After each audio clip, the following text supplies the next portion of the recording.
yaitu, dan ini sekarang di belakang kita ini buat tempatnya, di belakang kita ini. Jadi sekarang masih ada, makanya tidak diratakan ya, tapi masih dibiarkan menjadi sebuah taman ya.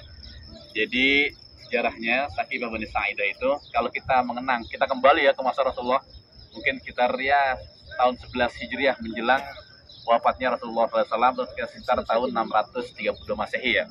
Kita kembali ke masa sana, masa yang sama kita mencoba untuk kembali ke memori kita masa lalu, agar kita mengenang bagaimana terjadinya peristiwa yang berada di Sakifah Bani Sa'idah. Jadi setelah Rasulullah SAW, menjelang kewafatan Rasulullah SAW di tahun 11 Hijriah itu, kan Rasulullah tidak memberikan pesan ya kepada para sahabat beliau. Dan Rasulullah tidak memberikan satu sinyal siapa yang akan menggantikan beliau. Jadi begitu beliau wafat, maka kemudian terjadilah satu peristiwa di mana orang-orang kaum Ansor, berarti orang yang tinggal di kota Madinah, Ansor ya. Kemudian mereka berkumpul. Nah, berkumpulnya adalah di sini, di Sakifah Bani Sa'idah. Berkumpul untuk apa? Mereka berembuk siapa kira-kira yang paling layak untuk menggantikan Rasulullah di kota Madinah. Nah, kemudian ketika mendengar itu, maka orang-orang muhajirin, berarti orang yang hijrah dari kota Mekah ke kota Madinah. Di antara itu ada Abu Bakar Siddiq, Umar bin Khattab ya. Tokoh-tokohnya mendengar peristiwa itu. Kenapa? Karena mestinya pergantian pemimpin Rasul itu bukan hanya untuk kota Madinah, tapi seluruh umat Islam gitu. Maka kemudian bergabunglah orang-orang muhajirin Ansar di tempat ini. Nah, kemudian disinilah yang terjadi kemudian musyawarah yang dikenal dengan itu tadi Mauqi atau Sakifah Bani Sa'idah. Peristiwa di Bani Sa'idah yang kemudian berembuk antara orang-orang muhajirin dan juga orang Ansar, siapa kira-kira yang paling berhak untuk menjadi pemimpin setelah wafatnya Rasulullah SAW. Terjadinya perselisihan ya, mohon maaf ini perselisihan peristiwa politik pertama di dunia Islam. Di sini nanti awal mulanya. Kenapa? Karena nanti orang Ansar mengusulkan dari orang Ansar. Kemudian orang muhajir juga mengusulkan dari orang muhajirin. Dan bahkan sampai ketika itu sampai perdebatan yang panjang ya. Sampai mengatakan, ya amir kami dari kami gitu. Dan sedang pimpinan kami dari kami. Sedangkan pimpinan kalian dari kalian. Sampai orang Ansar mengatakan begitu. Karena beliau sudah punya calon gitu. Orang Ansar sudah punya calon. Nah, kemudian berdirilah Sayyidina Umar radhiyallahu an. Beliau berdiri bahwasanya tidak begitu. Pemimpinan dari kami. Jadi al-amir minna kata kami. Kemudian wal-wuzara minkum. Jadi pimpinan dari kami, sedangkan kalian adalah para, kalau bahasa Indonesia para menteri gitu, para pembantu pimpin itu. Kenapa? Karena al-a'immatu min Quraisy gitu. Pemimpin dari orang Quraisy gitu. Terjadi perdebatan panjang dan panjang karena memang Rasul tidak memberikan siapa yang akan menggantikan itu. Bahkan kalau kita mulai sejarah ya, sampai kemudian pemakaman Rasulullah tertunda kan. Kalau nanti kita kembali ke masa itu tertunda. Jadi Rasul tidak langsung dimakamkan. Kenapa? Karena para sahabat sibuk siapa yang akan menggantikan Rasulullah SAW. Ternyata emang kepemimpinan itu harus ada dalam satu komunitas, dalam satu organisasi, apalagi pemerintahan. Nggak boleh ada kekosongan kepemimpinan gitu, karena akan goyah gitu.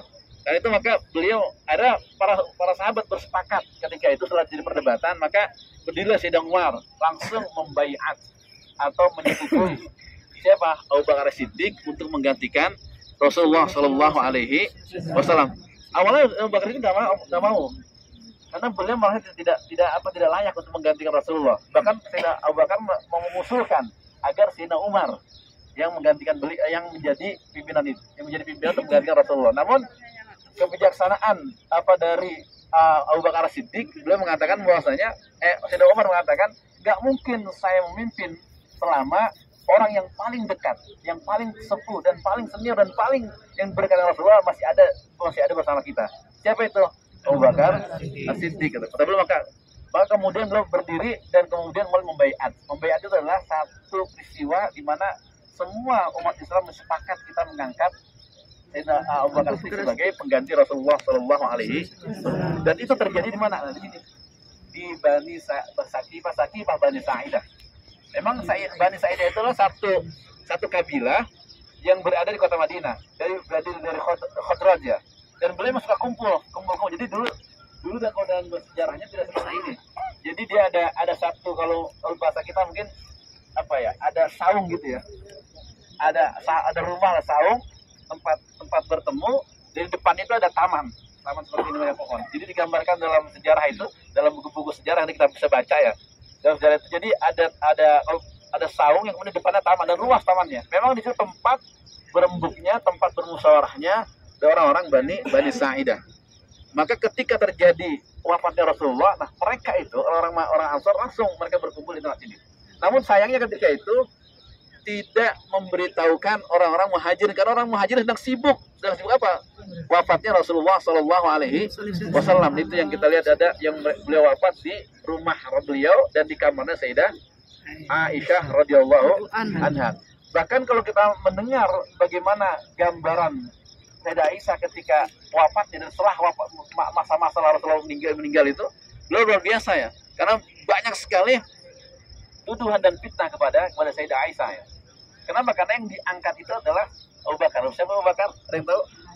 Bapaknya Sayyidah Aisyah. Jadi beliau bahkan sampai sering digambar itu merenung dan menangis karena mendengar fitnah yang luar biasa terhadap dirinya. Karena ini dihembuskan oleh orang-orang munafik karena masih banyak orang-orang munafik yang berada di sekitar Rasulullah Shallallahu Alaihi Wasallam yang Rasulullah tidak mau menyebutkan orang-orangnya.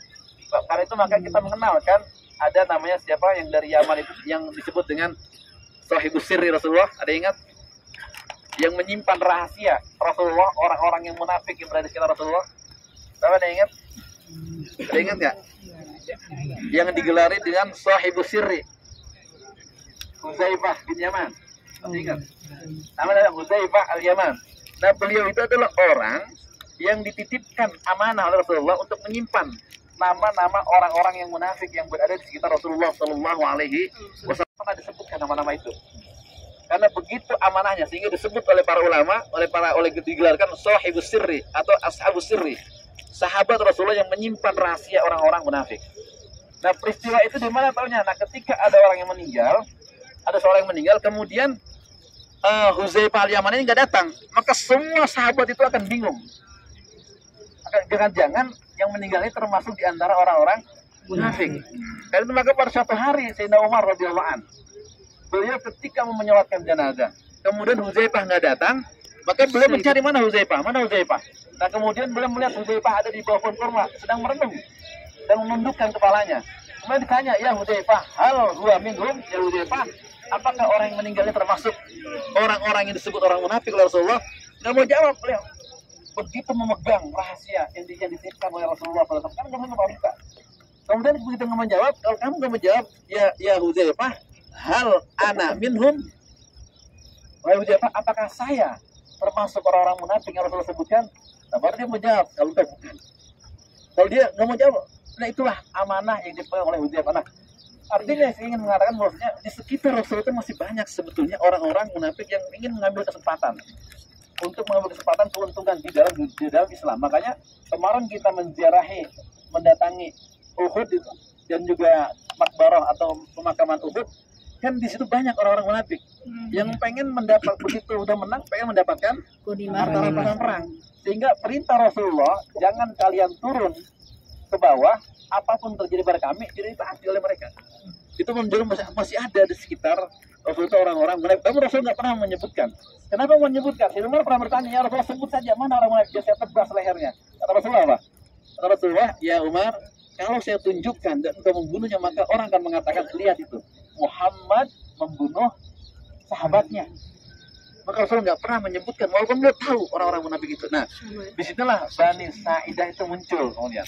Pertemuan antara orang-orang Ansar dan juga orang-orang Muhajirin. Untuk apa? Untuk mengangkat kepemimpinan setelah Rasulullah SAW. Sehingga muncullah Sayyidina Umar dengan keberaniannya dan kemudian membaiat Abu Bakar As-Siddiq bin Quhafah itu. Kemudian menjadi khalifah yang pertama. Sehingga dari sini kita ambil pelajaran bahwasanya kepemimpinan itu nggak boleh kosong. Walaupun 1 jam, 2 jam nggak boleh, harus ada kepemimpinan itu. Baik kita mengenal di Indonesia itu ada PLT ya. Ada PLT, ada apa lagi? Apa PJS. Memang nggak boleh ada kekosongan kepemimpinan itu. Maka sebagaimana juga di zaman Rasulullah sampai kemudian tertunda itu pemakaman Rasulullah Shallallahu Alaihi Wasallam. Maka banyak hikmah yang kita dapat bagaimana kebijaksanaan dari Sayyidina Umar radhiyallahu anhu, kemudian juga kebijaksanaan dari Abu Bakar As-Siddiq yang terjadi. Kan Aisyah ketika itu umur berapa ketika Rasulullah meninggal? Ada ingat? Sayyidah Aisyah umur berapa ketika tinggal Rasulullah? Umur berapa, Bu? Nikah itu 9 tahun. Iya. Umur berapa? 18 ya berarti ya. Belum sampai. Baru umur 18 tahun. Pinter dong. Baru umur 18 tahun beliau ditinggal Rasulullah SAW. Masih muda belia. Jadi dia yang bisa apa? Yang bisanya menangis di hadapan orang tuanya ketika banyak fitnah yang datang kepada beliau gitu. Hanya orang tuanya saja yang menjadi tamengnya itu untuk meluruskan apa yang disampaikan oleh orang munafik. Untuk apa tujuannya? Tadi itu untuk menggoyang kepemimpinan di kota Madinah. Maka alhamdulillah kemudian muncul itu tadi yang sakit antara orang Ansar dan orang Muhajir berembuk dan musyawarah mengangkat seorang pemimpin yang kemudian muncullah Sayyidina Abu Bakar As-Siddiq yang kemudian berlanjut kemudian kepada khalifah yang berikutnya itu Sayyidina Umar, Sayyidina Utsman dan Sayyidina Ali radhiyallahu anhu.